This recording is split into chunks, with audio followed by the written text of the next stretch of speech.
Մեթյու Հենրի, ամենօրյա ընթերցանություն, օր ապրիլի 12։ Եվ ամենքը զարմացան, մինչև որ իրանց մեջ հարցուփորձ էին անում և ասում.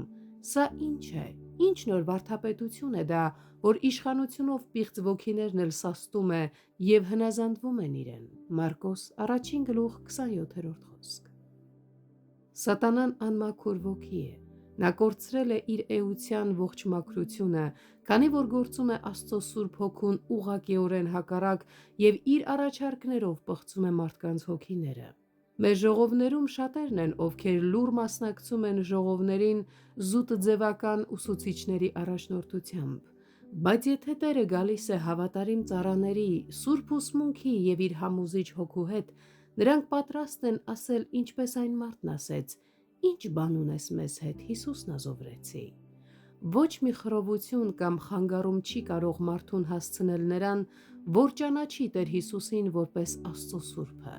Այդպիսի մարդը չի ցանկանում որևէ կապ ունենալ Հիսուսի հետ, որովհետև հուսահատվում է, թե նրանով կարող է փրկվել և վախենում է, թե նրանով պիտի կործանվի։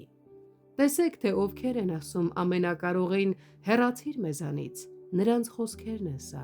Այդ անմաքուր ոգին ատում էր և վախենում Քրիստոսից, որովհետև ճանաչում էր նրան որպես Աստծո Սուրբը, և քանի որ մարմնավոր միտքը թշնամություն է Աստծո դեմ և առավել ևս նրա սրբության դեմ։ Երբ Քրիստոս իր շնորհքով հոգիներին ազատում է սատանայի ձեռքից, դա առանց հոգու խռովության չի լինում, որովհետև այդ չար թշնամին անհանգստացնում է նրանց, ում այլևս չի կարող կործանել։ Սա բոլոր տեսնողներին մղում էր խորհելու. «Ինչ նոր ուսմունք է սա»։ Այսօր էլ նման մեծ գործեր կատարվում են, բայց մարդիկ դրանք արհամարհանքով են ընդունում և անտեսում։ Եվ եթե չանտեսեին, այսօր էլ, երբ մի հայտնի մեղավոր մարդու կյանքը փոխվեր, դառնալով զուսպ, արդար և աստվածավախ, խաչված Փրկչի քարոզչության միջոցով, շատերը պիտի հարցնեին. «Ի՞նչ ուսմունք է սա»։